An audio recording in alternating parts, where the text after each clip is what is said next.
다큐멘터리 역사를 찾아서 제548편 대신이 두려워서 사초를 고쳤다. 서기론 1469년에 해당하는 예종 1년 4월 24일 이날 춘추관에서 무슨 일이 일어나고 있는지 잠시 살펴보시죠.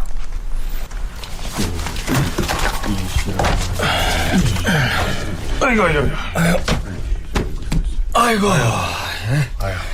이 사초를 내가 다 썼나 싶네. 세조대왕께서 보유에 계신 지 무려 15년 세월이 아닌가. 그 긴 세월이 있었던 일을 다 기록했으니. 그래, 자네가 기록한 사초는 다 가져온 것인가? 아니, 일부만 가져왔네. 아랫사람을 시켜서 가져오라고 할까 했는데 생각해보니까 큰일 날 소리를 하고 있네. 만에 그랬다가 이 그 사람은... 사람 참 말을 끝까지 들어보라고. 아랫사람을 시켜서는 안 될 것 같아서 내가 한 번 더 가서 가져올 생각이다, 이 말을 하려던 참이었네. 잠깐만. 나는 사초를 연도별, 월별, 날짜별로 다 정리를 해서 책으로 묶었는데 이제 이것을 실록 수찬관한테 갖다 주기만 하면 되는 것인가? 아이고, 일찍 끝냈네. 그래요. 홀가분하겠네. 날짜별로 다 분류했으면 수찬관한테 제출하면 되겠지 뭐. 아참, 그 실록 편수관한테 사초를 갖다 줄 때 말이야, 이름을 써야 하나? 이거 내가 쓴 사초입니다 하고. 당연히 이름을 써야겠지. 이름을 안 쓰고 그냥 내면 누가 쓴 사초인지도 모를 것이고 그 사초의 내용이 사실인지 아닌지도 보장을 할 수도 없을 테니까. 사관의 이름을 써서 내야 한다라고. 아니, 그렇게 되면 실록 편수관이 아무개 사관이 어느 사건에서 어떤 대신을 뭐 이러이러하다고 기록하였다 하는 것을 뻔히 알아버릴 텐데. 아하, 그런 문제가 있구만. 그럼 이름을 쓰지 않고 제출하면? 그 이름을 안 쓰고 제출해도 접수하는 사람이 이것은 어느 사관이 가지고 온 사초다 하고 이름을 기재하겠지. 아이고, 실록 편수하는 사람이 자기 마음에 안 드는 내용이 있다고 해서 사관을 불러다가 니놈이 그때 그 사건에서 내가 이러이러했다고 썼느냐 하고 따지기야 하겠나.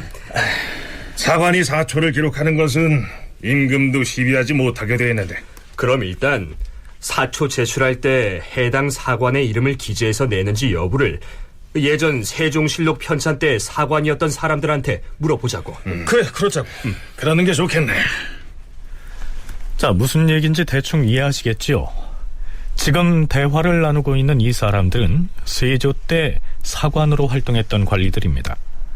각자 자신의 집에다 보관하고 있던 사초를 춘추관에 제출하러 온 것이죠. 세조실록 편수를 위해서 사초를 수합하니까 모두 가지고 나오라, 이런 명이 떨어졌겠죠. 그런데 이들은 자신이 기록한 사초를 제출하기에 앞서 거기에다가 자신의 이름을 기재하느냐 마느냐, 이런 문제로 고민을 하고 있는 것입니다. 인제대 김은식 교수의 얘기를 들어보시죠. 근데 사실 이 사초에다가 사관의 이름을 적는 거는 이는 오래된 관행이고 따라서 당연히 적게 되는데, 그 사관이 자기 이름을 적는 그런 사초에다가 직필을 한다는 것은 이 시대만이 아니고 어느 시대나 굉장히 좀 어려운 그런 아마 일이었을 겁니다. 그 사초의 기록 대상이 전부 다 부광 아니면 대신들인데, 그래서 이 기왕에 이야기된 대로 이 사관들을 주로 신진기해한 젊은 겁없는 그런 친구들을 사관으로 그렇게 임명하는 이유도 직필을 하라고 했는데, 사실은 직필을 하기가 그렇게 쉬운 그런 형편은 아마 아니었을 겁니다. 그만큼 사관에게 큰 의무감이 부과되는 거라 그렇게 보면 되겠죠. 실록의 기초 자료가 되는 사초를 제출할 때 해당 사관의 이름을 적어서 내는 것이 관행이었다고 하는데요. 그럼에도 불구하고 세조실록 편찬을 앞두고 사관들이 사초에 이름을 적는 문제로 이런저런 걱정을 하는 이유는 혹시 자신이 기록한 내용이 조정실력자의 귀에 들어가서 불이익을 당하지는 않을까 하는 염려 때문이겠죠. 이러한 우려 때문에 좌고우면, 즉 이쪽 저쪽 돌아보면서 망설이지 말고 용기 있게 진실을 기록하라라는 취지로 젊고 또 기백 있는 신진기예들을 사관으로 임명했던 것입니다.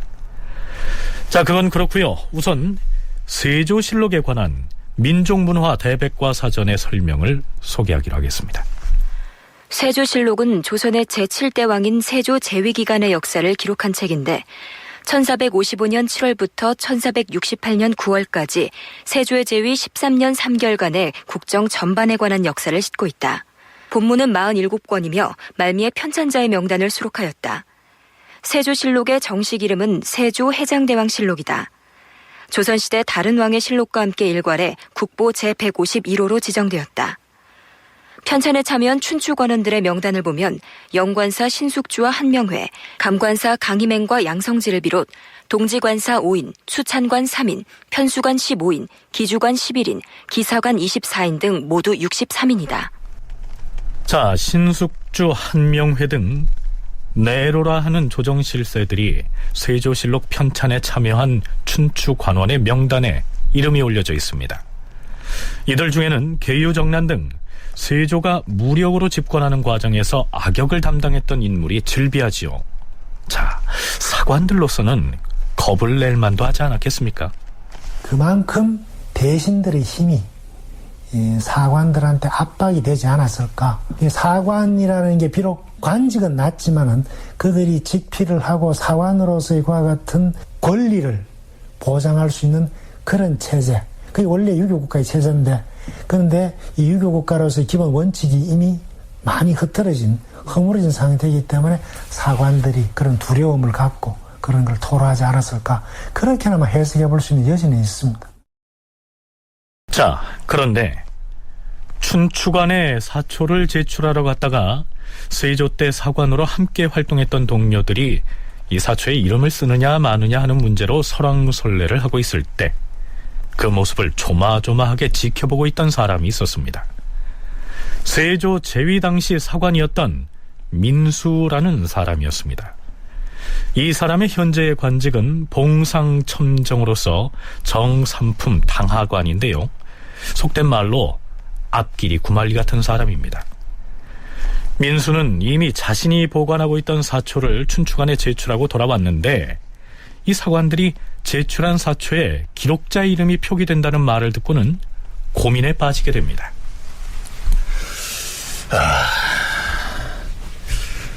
이 노릇을 어찌한단 말인가. 내가 제출한 사초에는 난다긴다 하는 대신들의 행태가 고스란히 기술되어 있는데, 필시 실록을 편수하는 사람들이 그 내용을 보고 당사자들한테 귀뜸이라도 해주는 날에는, 아이고야, 안 되지. 내가 지금 이러고 있을 때가 아니야. 자, 지금 이 민수라는 사람은 어디에 가서 무엇을 하려는 것일까요? 봉상첨정 민수는 사초의 대신들과 관련된 일을 많이 썼는데 사초에 사관 이름이 기재된다는 말을 듣고 스스로 두렵고 꺼려하여서 춘추관으로 찾아가 기사관 강치성을 은밀하게 불렀다. 여기에 나오는 기사관은 지금의 국가기록원에 해당하는 춘추관의 관리를 말합니다. 민수가 아마 그 기사관하고 평소 친분이 있었던 모양이죠. 이보게, 저쪽으로 가서 잠시 얘기 좀 하세요. 나 지금 세조실록 편수 업무 때문에 눈코 뜰 수 없는데. 나도 그 일 때문이야. 잠깐 이쪽으로. 나 좀 도와주게. 아주 중요한 일인데. 무슨 일인데 그러나? 자네 이미 사초를 모두 제출하지 않았는가? 그래서 하는 부탁인데, 내가 제출한 사초 중에서 일부를 좀 빼내서 가져다 주시게. 몇 군데 고칠 데가 있어서 그래. 자네 지금 뭐라 했나? 한 번 제출한 사초를 다시 빼내는 것도 문제지만 고쳐 쓰겠다니. 그것이 가당키는 한 일인가 말. 그러니까 내 이렇게 친구한테 특별히 부탁하는 게 아닐까? 사초를 고쳐 썼다가 이 사실이 알려지면 우리는 죄를 피해갈 수 없다는 걸 자넨 몰라서 그러는 것인가? 내 얼른 몇 군데만 고칠 터이니 지금 좀 갖다 주시게. 이렇게 해서 민수는 강치성이 갖다준 사초를 고치는 작업을 했겠죠. 그런데 그가 양성지와 관련된 내용을 고쳐 쓰고 있을 때 또 다른 기사관 최철관이 그 장면을 목격합니다. 최철관은 그 사실을 양수사라고 하는 기사관에게 얘기하게 되고요, 이 양수사는 그 사실을 실록 수찬관 이영은에게 밀고해버립니다. 자, 이렇게 되자 민수가 사초를 고쳤었다는 사실은 이제 세조실록 편수 작업 담당자로 임명된 모든 사람에게 알려져서 춘추관이 발칵 뒤집히게 됩니다. 춘추관의 관리들이 크게 놀라 마침내 여러 동료들과 조사를 해보니 민수가 지우고 고친 것이 무릇 6가지 사안에 걸쳐 있었다. 결국 재상 한명회와 최항, 동지사 정난종, 김수령, 수찬관 예승석, 조한정 등이 춘추관의 기사관들로부터 상세한 진술을 수취하고 민수가 고친 내역을 모두 적어서 임금에게 아뢰었다. 주상전하, 사관이 사초에 기록하는 국사는 곧 만세의 공론이옵니다. 하운데 민수가 사초를 몰래 빼내어서 고쳤사오니 이는 묵과할 수 없는 죄를 지은 것이옵니다. 청컨대 민수를 국문하게 하시옵소서. 뭐라? 사관이 춘추관에서 수납한 사초를 몰래 빼내어서 그 내용을 여기저기 지우고 고쳤었다는 말인가? 이런 무엄한 자들이 있는가? 의관부에 명하여 민수를 잡아들이라! 역시 예종의 입장에서 봤을 때는 실록은 결국은 선왕의 업적을 잘 보존하고 그런 것들 잘 기르기 위한 것이 목적인데, 왕의 입장에서 봤을 때 감히 이것이 사대부, 그러니까 다른 재상들의 눈치를 보는 것으로 지금 비치고 있거든요. 왜냐하면 상황에 상관없이 직필을 해야 되는 것이죠. 그럼에도 불구하고 자신의 이름이 쓰여져서 그것을 이렇게 볼 수 있는 재상들에게 노출이 되면서 불이익을 받을 수 있다는 눈치를 보는 것, 이게 예종의 입장에서 봤을 때는 국왕의 위험을 저촉하고 오히려 이제 재상들의 눈치를 보는, 불쾌할 수 있는 어떤 그런 소지를 제공한 것이다. 서울대 규장각 송웅섭 선임연구원의 얘기를 들어봤습니다. 아마 민수도 자신이 한 일이 이처럼 걷잡을 수 없는 사태로 확대될 줄은 몰랐겠죠. 실록에서는 이 사건을 민수의 사옥이라고 일컫고 있습니다. 여기에서 말하는 사옥의 사자는 일사자가 아니라 역사사자입니다. 역사 기록에 관련된 옥사라는 뜻이죠. 그럼 이제부터 문제의 그 민수의 사옥이 어떻게 진행되는지 살펴보겠습니다. 앞에서 세조실록 편찬에 참여했던 사람들 명단의 맨 앞자리에 신숙주 또 한명회 등의 이름이 보였는데요. 민수에 대한 국문이 실시되기 전에 한명회가 예종에게 세조실록 편찬 작업에서 자신은 빠지겠다고 말합니다. 전하, 신은 이미 춘추관에서 민수가 고친 사초의 내용을 살펴보았사옵니다. 하운데 신에 관련된 내용이 있었사옵니다. 민수는 처음에 사초에다 한명회가 강효문과 더불어 불계를 도모하였다. 이렇게 썼다가 지웠사옵니다. 세조실록에 사용할 사관의 사초들 중에는 아직 수납되지 않은 것들도 있사온데 앞으로도 민수처럼 고치려고 하는 자들이 있을까 두렵사옵니다. 하여 신은 이번 세조실록 편수와 관련하여 춘추관에서 근무하는 것이 마땅치 않사옵니다. 그 문제라면 그 당시 세조가 내린 전지가 매우 자상하여서 과인도 그것들을 일기에 써두었으니 병은 걱정하지 마시오. 한명회가 강효문과 더불어 불괴를 도모했다. 이 부분을 민수가 지워버렸다고 했는데요. 이 구절이 무엇을 의미하는지 이해하시겠습니까? 이미 우리가 살펴본 바 있는 이시의 난에 관련된 내용입니다. 이시에는 반란을 일으킨 직후에 임금인 세조에게 사람을 보내서 반란을 일으킨 사람은 자신이 아니라 함길도 관찰사인 강효문인데, 이 강효문은 중앙조정의 한명회, 신숙주와도 사전에 내통했다, 이렇게 보고를 하게 되죠. 그래서 세조는 한명회와 신숙주를 한때 의군부에 가두지 않았습니까? 당시의 사관이었던 민수는 강효문이 한명회와 짜고 불괴, 즉 반역을 꾀했다, 이렇게 썼던 것이죠.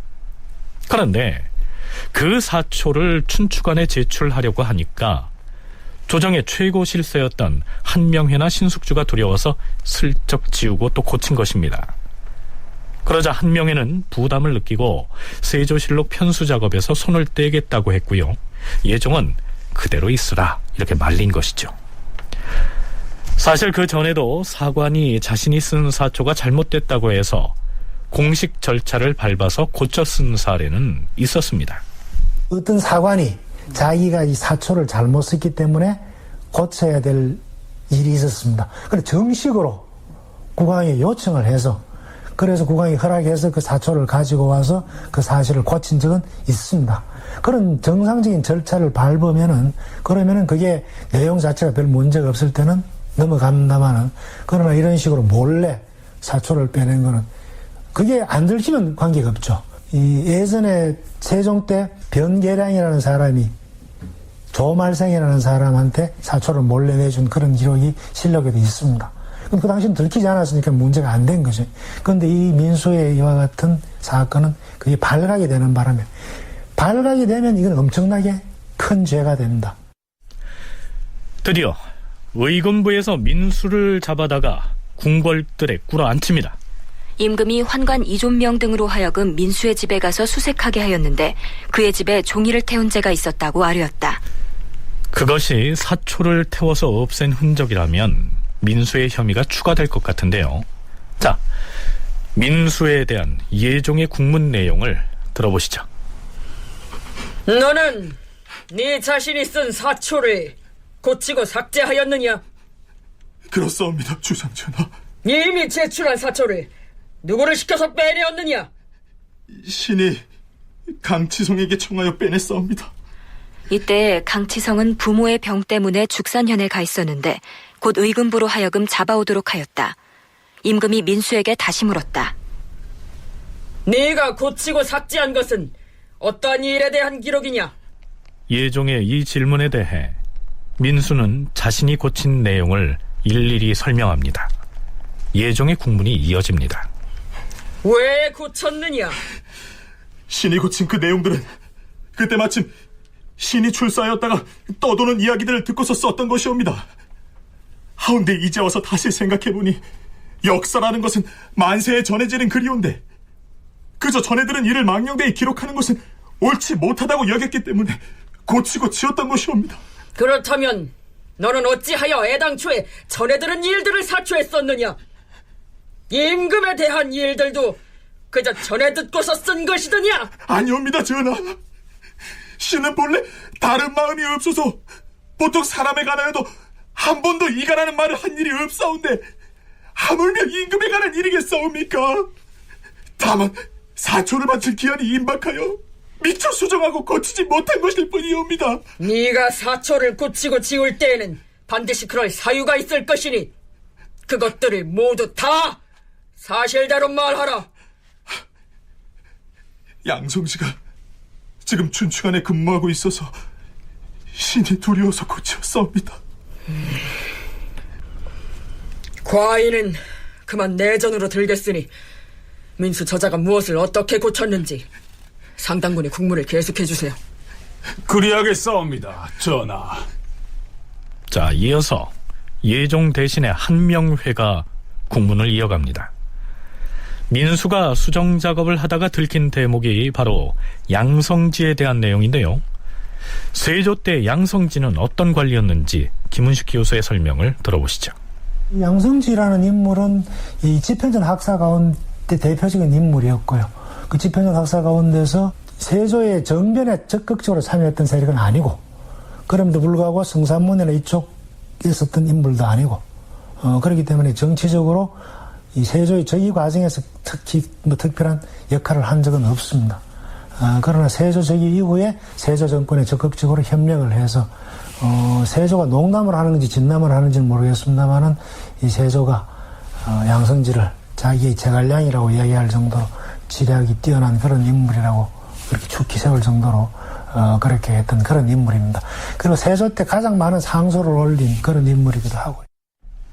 그렇다면 민수는 사초에서 이 양성지를 어떻게 표현했던 것일까요? 애당초에 민수가 사초에 썼던 내용을 조금 쉽게 풀이해서 설명하면 이렇습니다. 사원부의 관원이 옥사를 다스리다가 잘못하여 모두 좌천되었다. 처음에 돈 많은 상인들이 재화를 두고 다투다가 송사가 일어나자 사원부로 하여금 잡아들이게 하고 임금이 친히 송사의 내용을 물으니 집이 이승원 등이 대답을 잘 못하였으므로 즉시 하옥시켰다가 잠시 후 용사하였는데 이때 대사원 양성진은 홀로 구용하여서 대사원 벼슬을 그대로 유지하였다. 대사헌 양성지가 홀로 구용해서 별일 없이 처벌을 면했다. 이런 내용입니다. 민수는 나중에 이 문장에 나오는 구용이라는 말을 지워버리게 되죠. 이 구용이란 구차하게 남의 마음에 들도록 한다, 이런 뜻입니다. 다시 말해서 애당초에는 이 양성지가 구차하게 아부하는 처신을 해서 벼슬을 유지했다, 이렇게 적었던 것인데 세조실록의 편수관인 양성지가 이 대목을 읽게 되면 기분 나빠할 것 같으니까 두려워서 이 구용이라는 표현을 지워버린 것이죠. 사헌부 관리들이 어떤 사건으로 전부 다 파면당했는데, 그런데 양성진은 당시에 대사원이면서 구차하게 변명을 해서 혼자서 파면이 안 됐다, 인간적으로 좀 별로 훌륭한 인물이 아니다, 그런 내용이죠. 뭐 양성지가 나와서 무슨 나쁜 짓을 했다든지 역모를 했다든지 그런 것도 아닙니다.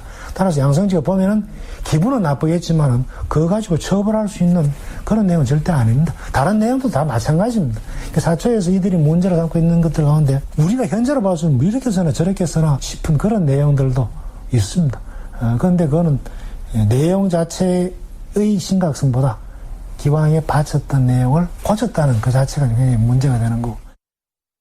뭐 양성지의 직책 때문이죠. 그 당시 지춘추관사라고 이제 실록 편수의 이제 중요한 직책 중에 하나죠. 그러니까 양성지는 실록을 편찬하는 과정에서 사초를 이제 볼 수 있는 사람이었죠. 그러니까 직접적으로 양성지가 아주 뭐 과도한 권력을 가지고 있어서 뭐 불합리한 뭐 이렇게 좀 이렇게 억압을 할 수 있다 뭐 이런 차원이라기보다도 바로 그 실록을 검수하는 사람의 위치에서 자기가 쓴 그 양성지에 대한 비판적인 이런 글들이 읽힐 수 있으니까 그거에 대한 부담 때문에 양성지 문제가 거론된 것 같습니다. 자, 이 외에도 윤사흔, 김국광 등에 관련된 기록들도 처음에는 매우 부정적인 어휘를 사용해서 기술을 했다가 그 어휘를 지우거나 또 고쳐서 표현을 다소 순화한 흔적들이 속속 밝혀지게 됩니다. 이튿날인 4월 25일에도 국문은 계속됩니다. 실록에는 영의정 한명회, 영성군 최항, 도승지 권감, 동부승지 이승원 등이 원숙강을 국문하게 하였다. 자, 이렇게 돼 있는데요. 우린 편의상 예종이 관계자들을 직접 국문하는 방식으로 소개하도록 하겠습니다. 자, 그건 그렇고요. 원숙강이라는 사람은 왜 불려와서 국문을 당하고 있는 것일까요? 그는 민수의 사옥이 터지기 이전에 사관원에서 사초에 사관의 이름을 쓰지 않는 것이 좋겠다라는 주장을 처음 했던 인물입니다.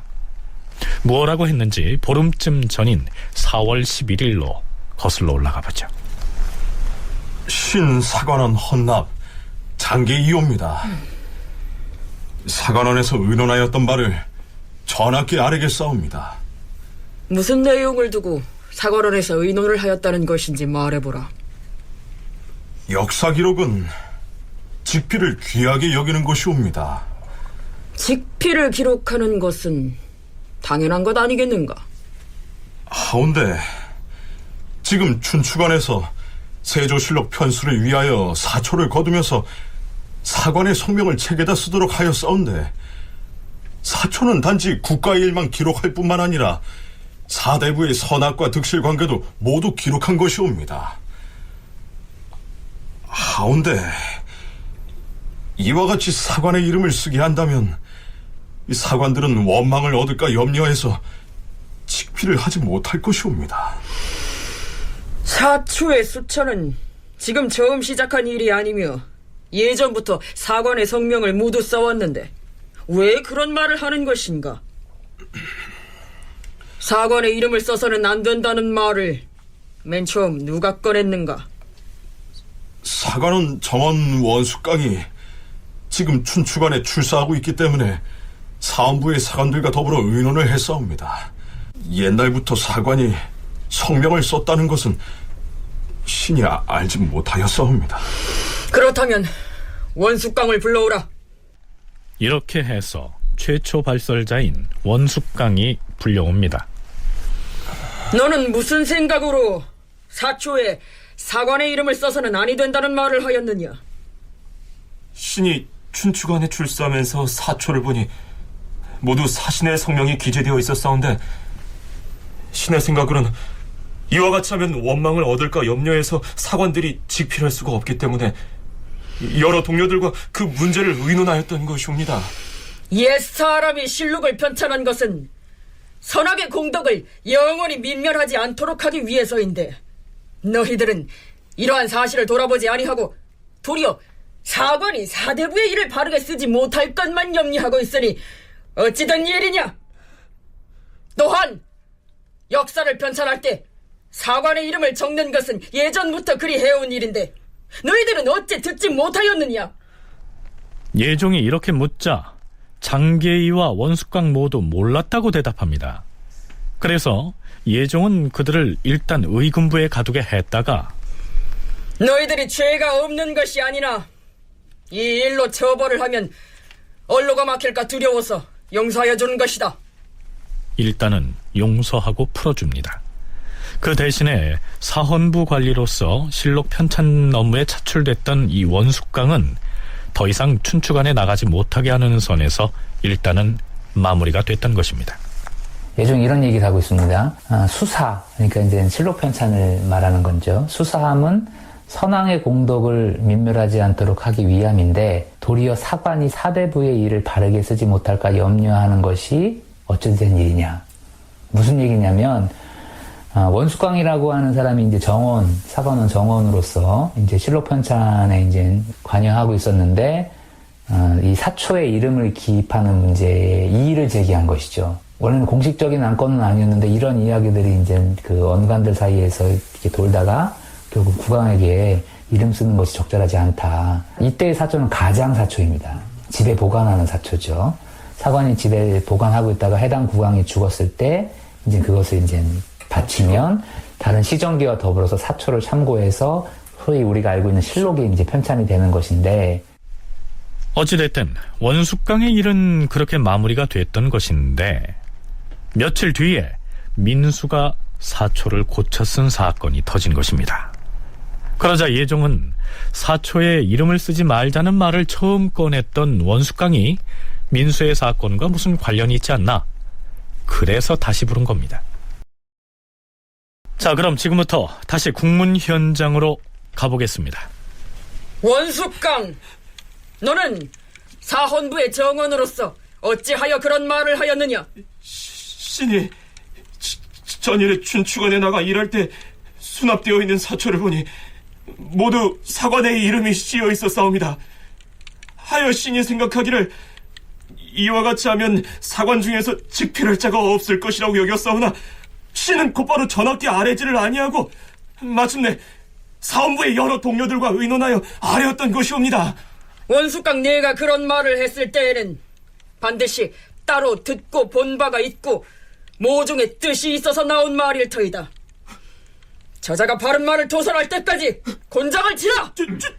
주상전하, 신은 어떤 말도 듣고 본 바가 없사옵고 다만 언간으로서 불편한 일을 보고 감히 입을 다물 수가 없었기 때문에 동료들과 더불어 의논하여 아뢰은 것이옵니다. 곤장을 치지 않고 뭘 하는 것이냐?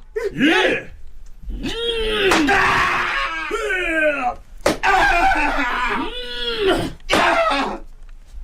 원숙강은 곤장 30대를 맞고도 자신이 한 말을 번복하지 않습니다. 전하, 신이 생각하기에 사초에는 이름을 쓰는 것이 옳지 못했기 때문에 사헌부의 사관 및 조관들과 더불어 의논을 하여 전하께 아뢰었을 따름이며 나머지는 듣고 본 바도 없고 또한 서서를 다른 사람과 의논하지도 않았사옵니다. 자, 원숙강으로부터는 더 이상 캐낼 것이 없었던 것 같습니다. 다시 민수에 대한 국문이 이루어집니다. 민수 내 놈은 누가 볼까 두려워서 사초를 몰래 빼려 고쳤다 하였는데 누가 두려웠느냐? 신도 처음에는 사초에 직피를 하였사오나 고치고 지은 것은 진실로 재상을 두려워했기 때문이옵니다. 재상이 두려워서 그리하였다. 어찌 유독 한두 재상만 두려웠겠느냐? 그 외에도 두려워한 재상들이 있을 터이니 모두 말해보라. 모두 재상이면 어느 누군들 가벼이 할 수 있겠사옵니까? 그러나 다른 두려운 사람은 없사옵니다. 어찌 두려운 자가 없겠느냐? 민수 저자가 오히려 숨기는 것 같으니 다시 장을 때려라.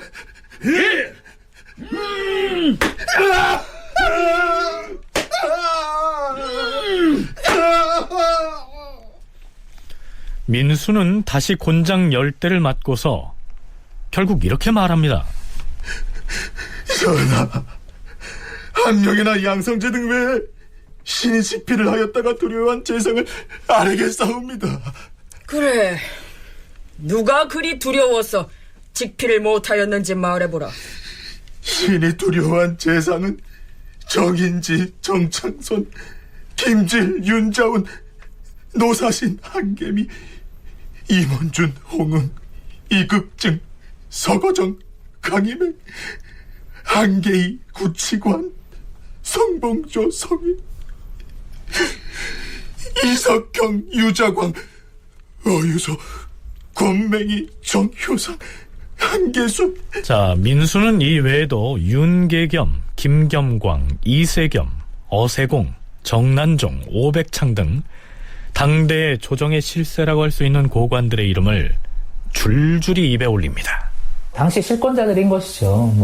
이거는 어떻게 보면은 자연스러운 것이라고 얘기할 수 있는데, 이름을 쓰지 않다가 이름을 쓰게 해서 자신이 쓴 누구에 대해서 비평한 것이 다 드러나게 된다면 굉장히 좀 두려울 수도 있고, 또 한편으로는 나중에 해코지를 당하는 것이지 않을까, 어떤 불이익을 저 사람들한테 받는 것이지 않을까, 이러한 우려가 생길 수 있는 것은 당연한 것이고요. 그럴 때 누가 그런 사람들인가라고 보면은 당시에 실권을 장악하고 있었던 정난공신 출신의 재상들을 비롯해서 또 여러 가지 의정을 담당하고 있었던 이런 재상들, 이런 사람들을 열거한 것이다, 이렇게 볼 수 있습니다.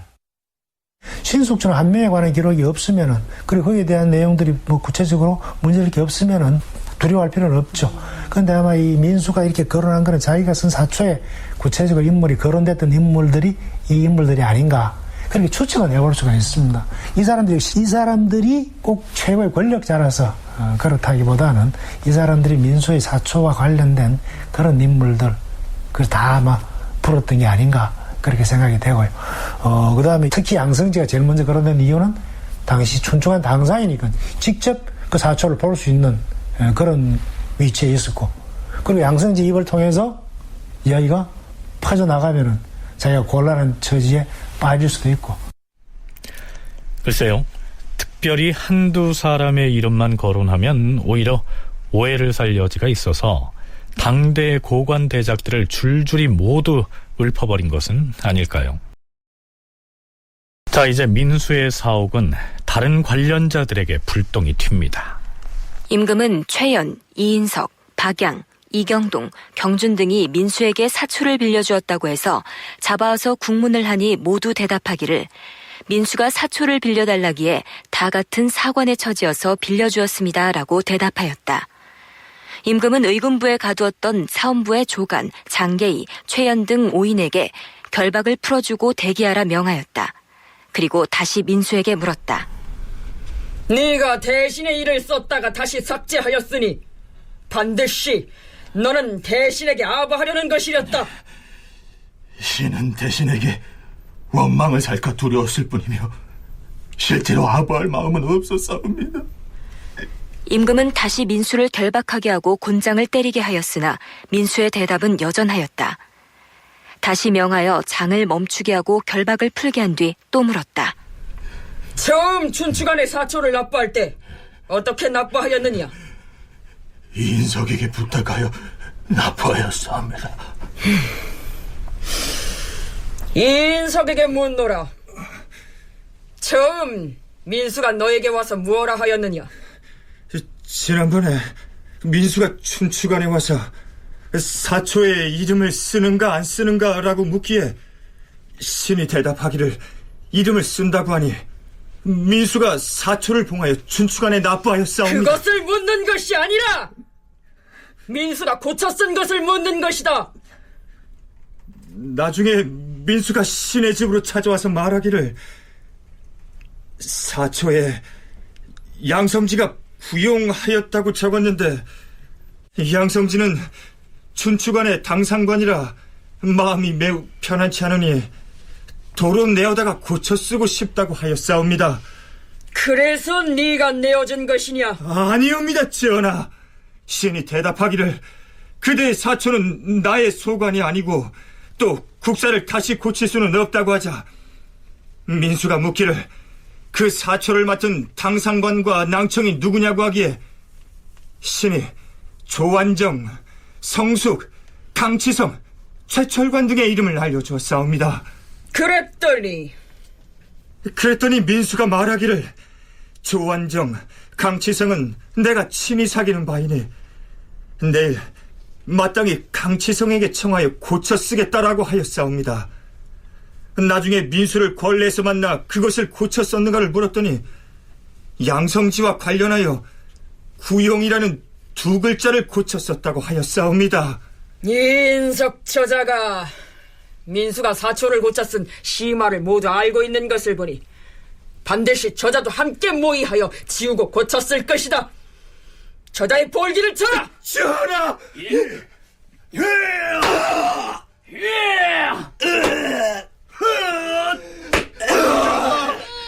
인석은 단지 그 일을 알고 있을 뿐이었고 신이 희와 더불어 함께 모의할 일은 없사옵니다.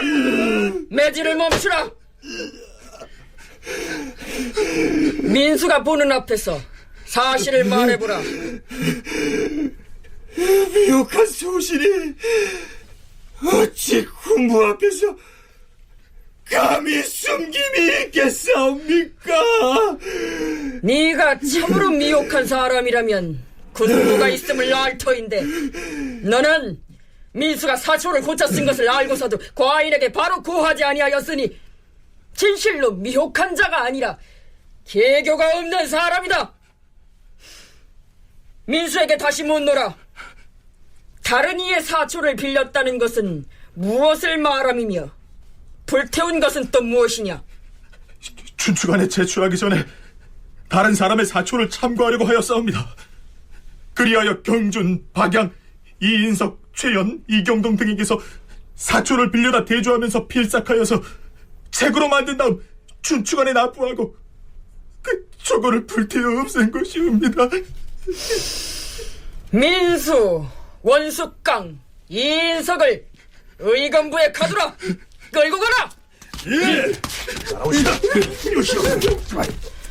그리고 조간, 장계희, 최연, 경준, 이경동, 박양 등은 방면하여 직무를 수행하게 하라.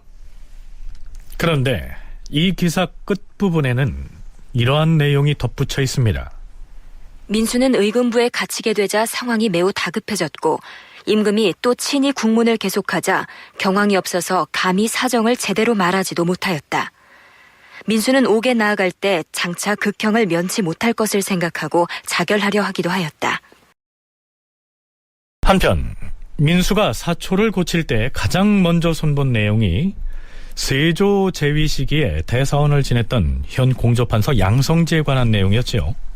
그런데 민수를 국문하는 중에 민수가 두려워서 이 글자를 고쳤다는 사실이 밝혀졌으니까 당사자인 양성지로서는 좀 민망했겠죠. 그래서 임금을 찾아갑니다.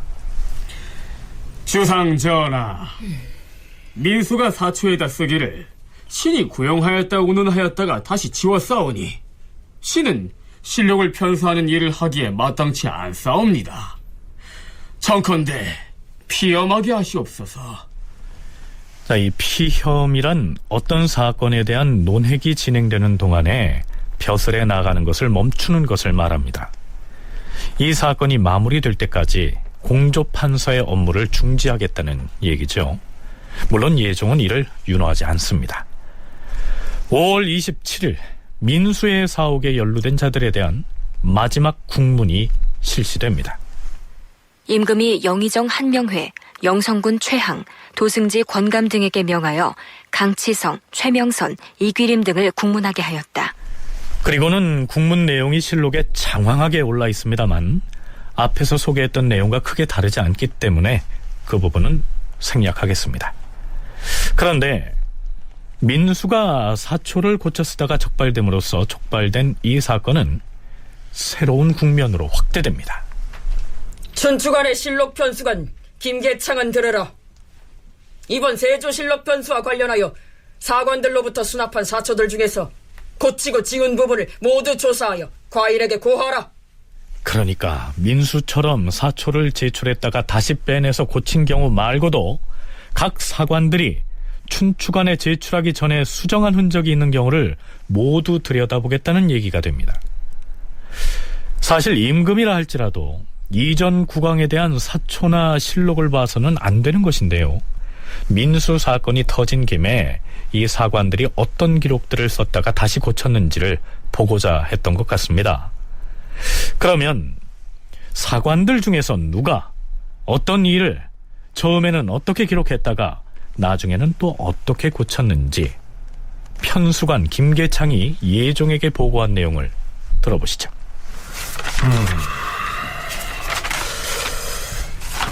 전하, 사관 원숙강의 사초를 보면 우선 권남의 졸기를 썼다가 고친 흔적이 있사옵니다.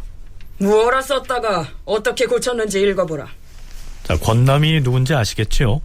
세조가 수양대군이었던 시절 그의 오른팔 역할을 해온 신복으로서 세조에게 한명회를 연결해주기도 했고, 이어서 계유정난을 일으켜서 김종서 등을 제거할 때 아주 결정적인 역할을 했던 인물입니다. 그 권남이 세조 11년 2월 6일에 사망합니다. 누군가가 사망했을 때 그 사망 사실과 그의 일대기를 요약해서 기록하는 것을 졸기라고 하는데요. 원숙강이 권남의 졸기를 썼다가 고쳤다, 이런 얘기입니다. 원숙강의 사초에 권남의 졸기가 어떻게 되어 있느냐? 그냥 권남졸이라고만 돼 있고 그 아래에 상호불이라고만 돼 있사옵니다. 자, 권남과 같은 비중 있는 인물이 죽었는데 단지 권남이 죽었다, 즉 권남졸이란 이 세 글자만 쓴 것도 수상쩍고요. 바로 그 뒤에는 상호불이라는 세 글자가 나온다고 했는데요. 여기서 윗상자는 임금을 말하고 호불은 불교를 좋아했다는 말이니까 쉽게 말하면 세조는 불교를 좋아했다, 이런 뜻입니다. 편수관 김계창이 원숙강을 불러다가 사실관계를 캐묻습니다. 권남의 졸기를 쓰면서 다른 글자들을 지우고 그저 권남졸 이 세 글자만 써놨는데 이게 어찌된 일이냐? 내가 처음엔 권남졸이라고 쓴 다음에 그 뒤에다가 권남은 계유정난 때 1등 공신에 봉해져서 승지가 되고 다시 2조 판서가 되었으며 백의에서 재상이 되기까지 10여 년도 채 못 되었다. 이때 임금이 자뭇 부처를 좋아하였으나 권남은 부처를 섬기진 않았지만 항상 임금과 함께 들어가 곁에서 모시었는데 일찍이 남산 아래에 저택을 짓고 호야하는 소리가 수년 동안 그치지 않았으므로 사람들이 이로써 기롱하였다. 한편 조성무는 이렇게 길게 써내려갔사옵니다. 원숙강은 이 졸기에서 권남을 일컬어 백의에서 재상까지 10년도 안 걸렸다 라고 기소를 함으로써 그가 수양대군에게 아부해서 벼락출세를 했다는 식으로 표현했고요.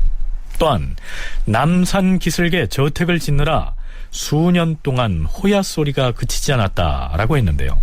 여기에서 호야란 공사 현장에 징발된 장정들이 힘든 일을 할 때 내는 소리를 말합니다.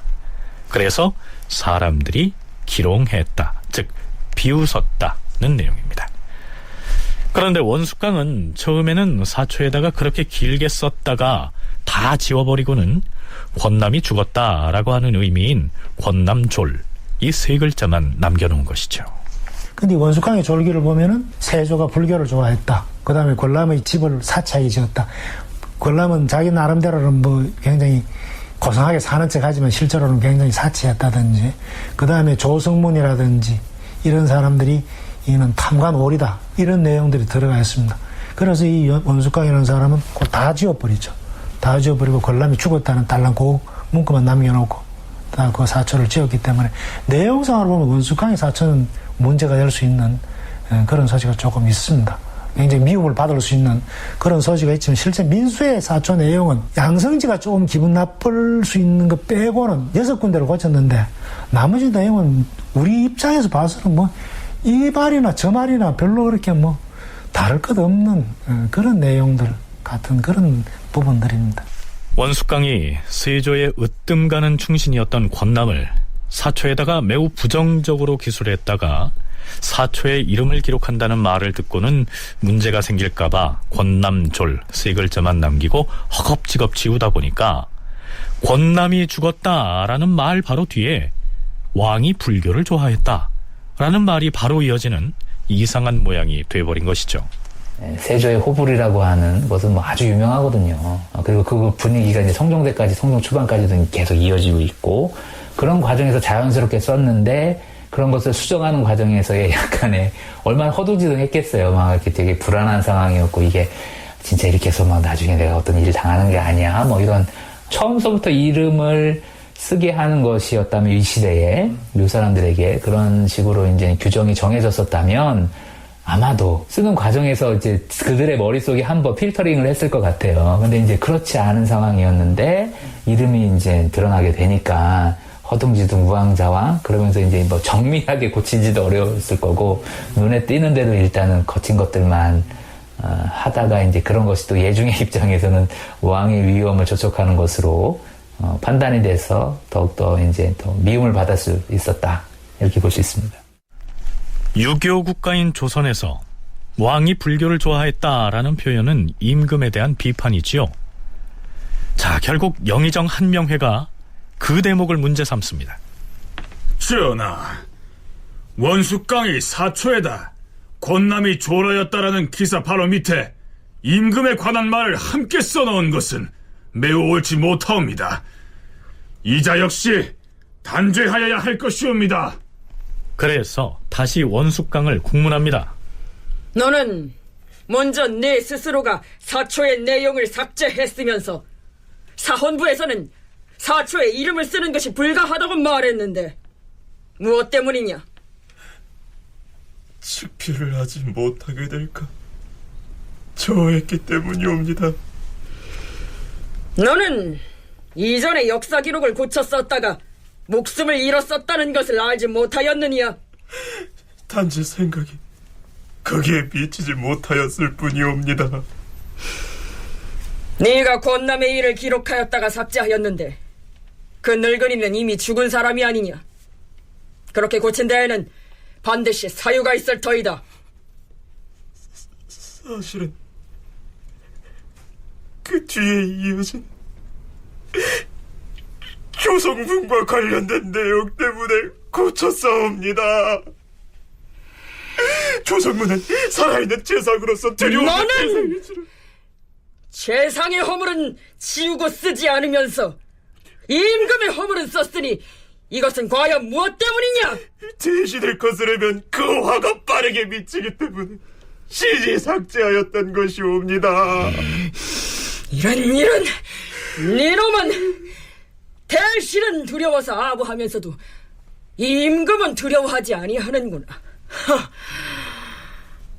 원숙강 저자의 진술서를 작성할 때 재상은 두려워하되 군주를 경멸하였다, 이렇게 기록하라. 전하, 신이 어찌 경멸함이 있겠사옵니까? 네가 세조 임금의 허물은 사초에 쓰고 대신의 허물은 지웠으니 임금을 경멸하여 그런 것이 아니냐. 저자를 끌고 가라. 예, 전하! 드디어 예종이 의금부에 교지를 내립니다.